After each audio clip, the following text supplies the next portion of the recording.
One thing you can say about this channel is it's the only booktube channel where anybody interviews their cats about Netflix acquiring Warner Brothers. We're all connected to the entertainment world right now. You want to know about Netflix buying Warner Brothers because that's crazy. Netflix openly wants to kill movie theaters. This is going to change movies forever. Sweet Pea, I know you're not unmoved. This should be trust busted, right? I suppose on some level it feels better than Paramount buying it, even though Paramount doesn't necessarily want to destroy movie theaters.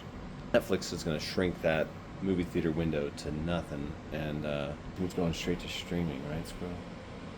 But I live in Albuquerque, where Netflix Studios, formerly Albuquerque Studios, is, and a lot of stuff gets made here, and now more things are going to get made here. That's interesting.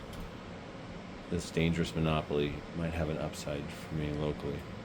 7-episode miniseries. I would love to get to a good cable channel, or whatever, streaming service, called What We Found When We Walked Across America, and it's a non-fiction script about walking across America with a charity hike in 2001 with an amorphous six-headed protagonist, this group of six. It's the year of 9/11, and it's a chapter of my book. And it starts in Key West and it ends in Quebec, and it's awesome. If it was made the way I want, it would be like Easy Rider meets Wild, this hiking movie, but with a lot of comedy and music. Like I have music montages all through it, but like to 90s and early 2000s garage rock, stuff like that. You can soundtrack something in a screenplay with anything. Oh no, I don't have the rights. Well, you can mention a song, right? Hey, that's funny. But it's crazy. I wrote it in micro scenes, in really short scenes, because I was like, then I can base it on memory, and I don't have to do a ton of research, so it'll slow me down. But I still did a ton of research. I read books on every region that we walked through, and read a lot of primary materials, and interviewed most of the hikers, and exchanged messages with people. Yeah, I think it's better than Paramount acquiring it, because Paramount has got this nasty billionaire at the head, Larry Ellison, who has got the White House's ear. It's better than Saudi Arabia buying it. I mean, it's crazy, this world we live in. I'm writing a science fiction novel, and it's like there has been a utopia achieved, but then there's these huge natural disasters that like undermine it all. Last video got cut off by a phone call, but these are recent Freebox acquisitions. Today I kind of connected the dots driving home through Freebox neighborhoods. If you go through the right areas of Albuquerque, you can find a few, but it is slim pickings in many a one now. This is an overall mid haul with only one that I was really excited about. Maybe two, actually, if I think about it. These piles are according to where they're going to be sorted. Here we have Toni Morrison's debut novel. Uh-oh, my battery is low. I read this a long time ago. A horrifying, sad story of so much abuse, etc. I read it like 25 years ago. But, Toni Morrison is one of those like all-time, strongest American writers working on this real literary level. And so I just, if I see something by her, I'm like, oh, I don't think I have that. I'll grab that. I'm very happy that this one matches the cat. I mean, yeah, Murakami. Murakami's one of those authors I've never had that moment with where I'm like, wow. But I've read like a few Murakami books. It's like that Onion article, like, man keeps listening to the wrong Frank Zappa album, says Frank Zappa fan friend. I read Underground. I read 1Q84. But, hey, decent condition. Some Murakami fiction I don't have. Sounds like kind of a wild theme. So, yeah. I think it's weird when you meet people that refuse to read fiction. Like, why would I read fiction? Like, what? I'm like, why would you eat food? Just eat oil, you robot. Squirrel. All right. Man, what a thoroughly mid book haul. Am I bringing down the whole collection with this book haul? No, Mary Roach is good. She's like a smart science writer. But she's always got like those books that are just like some zany topic. And it's like really interesting and well researched. But it's got one on cadavers in space. I'm like, all right. It's like a museum exhibit on boogers or something. Just trying to get the kids into, come on, science is fun. But then I was thinking about how this is kind of about a sense, and I haven't gotten something in the science section recently. And this spine appeals to me. I think it's riffing off Portnoy's Complaints scheme, which is by, I want to say Paul Bacon, the book designer. Dunham used it too. Channels made me nerd out more than ever about books and stuff. I love talking about like old cover artists and stuff. That's a great topic. Paul Bacon, the guy who did the original Jaws cover that the famous cover was based on. Anyway, okay, essays or whatever about the alimentary canal. So about taste. So maybe I'd put this next to A Natural History of the Senses by Diane Ackerman. I want to write like an essay sometime where I try to mention not just all of the 5 senses in it, but like the whole like 20-some list of senses that Wikipedia lists as human senses.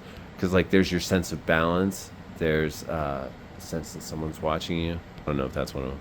There's the feeling of hunger in your stomach. That's not touch. There's the feeling that your skin is near a heat source or a cold source. That's not touch. But that would be kind of interesting. If you paid close attention to a scene with that list in mind, you could compile details and maybe describe a scene in a never before so thorough way. All right, science book. All right, I love the desert. I used to say the desert is my religion. And people would just beat me up out of nowhere. Throw me in a dumpster. But it's true. I was part of like the Mike Smith brand. Like that guy's always out in the desert. But it's kind of a nice old guidebook. What do you think? 80s? Yeah, 1987. But what I want to know is how I knew that. What is it about the design style here? Maybe it looks like these hardback guidebooks for younger readers I had as a kid. Oh, or that film stock, saturated Sierra Club kind of photo of the West. Oh man, I'm happy to have this. This will definitely. Oh wow, that's beautiful. Well, I still love the desert. I love the woods too and nature. I mean, like forest. The desert's for nature too. I do sometimes wonder what the role of a desert would be in a perfect world. I think technology is going to play a role in humanity's evolution, and I think if populations continue to grow, deserts could be turned into, food-producing places. Okay. Anyway, that's just going in the general nonfiction section, I suppose. It could go in the Southwest. Look at that. You know what? I'm putting that in the Southwest section because of that. Huh. I'm out of control. I went to this teacher training thing today. Well, because I'm in the alternative licensure program where I'm going to be learning how to be a teacher and whatnot, so I can get the good paying teacher gigs. I've probably said this before. It was like the orientation, and man, there was this one annoying guy who just would not shut up. That's my takeaway. That's what I learned. Hey, buddy, you're not the teacher here, so you don't have to put on a little show for everybody nonstop. And he kept sitting next to me. Why am I so approachable? Why, Prismo? Why? Okay, these are interesting. So I really went to a bunch of free boxes. And I gotta say, the free boxes in the city are overall pretty disappointing right now. And I think that people could really level it up as readers in this town. Come on. You're slumming it with your thrillers. All that said, I managed to find things that I thought deserved a place under this roof. Either I or the cats will read, or the kids also, but mainly me. I have a weird book section, so here's 2 weird ones. Speculative analysis of those visiting Earth, the alien agendas. Okay. And American Cosmic, this one looks classy, like anthropological. UFOs, religion, technology. Got some tabs I'm going to throw away. Oh, an Oxford University Press. That's a mark of quality, I think. 1,000-year-old university. Super old press, going back to the printing press. Oh, I love books like this. I do. I really do. I live so many lives. But neither of these are marked up. Richard Dolan. I bet this is my friend Ben's dad. I could see reading this in the not too distant future. A pretty cover. I've lived that cover before. That looks like an Alaskan highway. Okay, this was the big score. My friend Doug, who has great taste, has always told me and a really excellent graphic novel collection. he has told me that this is one of his favorites, graphic memoirs or stories, graphic novel. And I'm a respecter of the visual. I wrote a 246-page comic book that's a chapter of my giant 4,000-page 2-volume book. And I really tried to find the best things and the most innovative and be inspired by it and use it. It's funny, I still think of 4 text-heavy pages. I'm like, I gotta fix that. Ugh, I don't want to work on that dumb part of it again, but I should. We shall see. But I think this might be a romance of sorts. This is a beautiful copy. Oh. And it was in an otherwise terrible Freebox. So, wow. A rose on the leach field. All right, here's one I'm actually excited about too. The more I read about it on the back, the more I'm like, okay, this sounds awesome. How to planet-sized being that's alive. Titan, John Varley. Sci-fi. Oh, and this book's as old as I am. 1979. The only sci-fi novel. Because I'm discerning. I'm not just bringing home watermarked, water-stained trash or whatever, you know. I take pride in this 20 bookcase book collection in this apartment. Without it, I have nothing, and I am nothing. Because it's nice to have. I like to read. I want to grow the sci-fi collection so they're all shelf maxed, and there's horizontal books in all of these. Yeah. Truly insane design scheme for this house. I want all the shelves to be completely full of their topic. So it's going to shape like how I acquire books. That's odd. I want a wall max on stuff. I want the walls completely covered, and then kind of space max and have hanging plants and beads in hallways and rugs and quaintance. I want to put reflectors all over the walls between things and distorting, filtering prism paper all over the windows under the blinds, so that the room will fill with shimmering light all the time. Then I should get some sort of music. A small stereo that I can put on a small shelf on a wall or something. This situation eventually. Put the TV up on a little shelf. Get a small table. Replace this thing maybe. Okay, for the nonfiction paperback section. Oh, this is not a real paperback. It's one of those fake paperbacks. I read a book about Florence Nightingale when I was a kid, and I guess it's made me always think she was cool. Oh man, when my family lived in Austria, the American International School had this little English school library, and it was so manageable and yet big enough that I was always finding stuff there. But they had a biography section that I ended up just really loving. What a nerd. And I read pretty much all of it. And so I'm like, oh yeah, Dolly Madison. I read a book about her. There used to be there'd be these 200-page lightly illustrated books about famous American figures or something, for instance. Oh yeah. These sort of thready covers. It's kind of a beautiful book. I want to read it. And this is famous. I've read excerpts of this in school and whatnot. I might have read this in high school, actually. But the memoir section is totally full. Could I possibly? We'll see. 1963. What a year for books. Every book from that year is just don't you want to own this? This one's 1963. It's kind of a beautiful paperback edition. Kind of be ashamed to Mod Podge this, so that is what I want to do.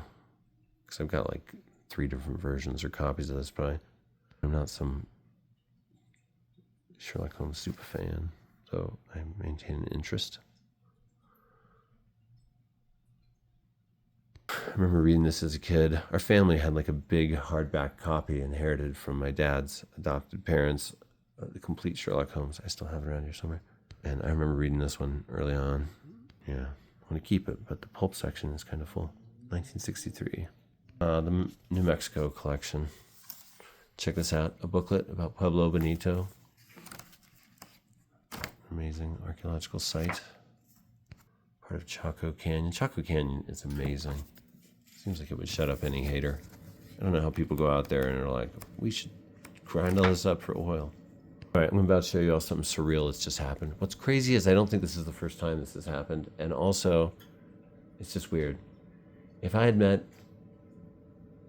a mystical old lady in the woods and she had told me, today you will find a box in a city. In it, there will be a picture of you on a book. She would have been right. Just check it out. There's a copy of this book with me on the cover, and that's a weird thing. What?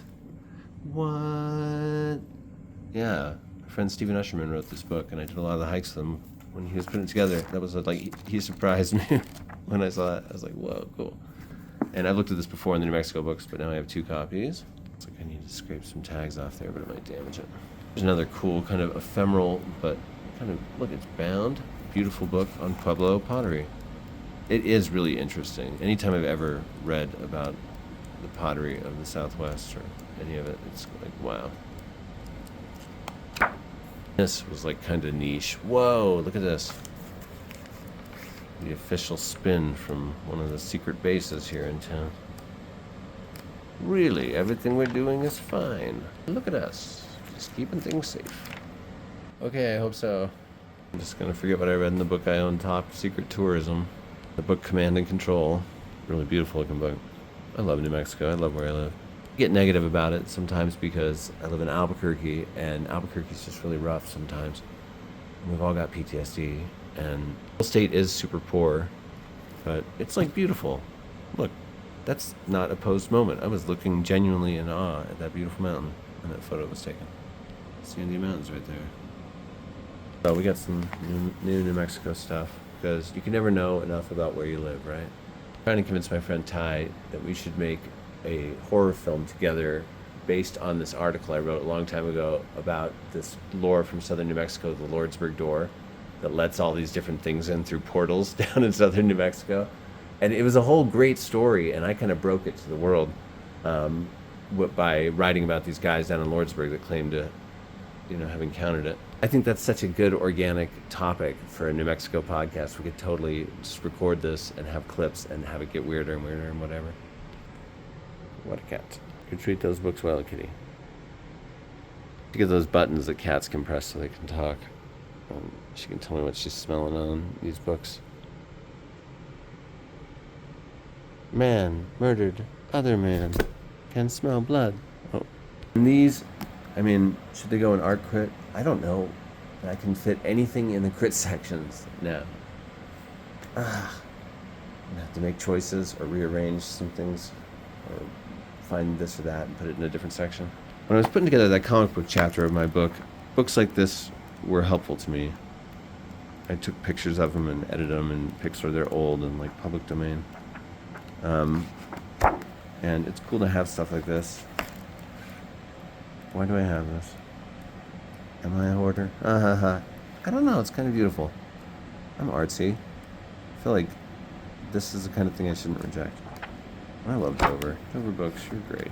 I'm bonded to you for life. When I was a little kid, Dover books were my lifeline to English language books living in Austria.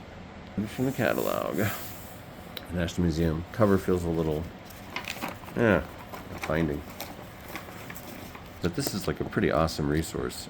Photographs of historic American items. Do I have national pride? I have like national historic interest. I like to know about where I am, but I don't know. The most interesting history book I've read in the last few years, I think, was Moses Coit Tyler's History of American Literature up to 1776. That is fascinating. All the early stuff. Where did it come from? All right, now I'm gonna try to put this stuff away. We'll see. My phone might automatically unpause because this is going to take a while. If it does, then that's the end of the video.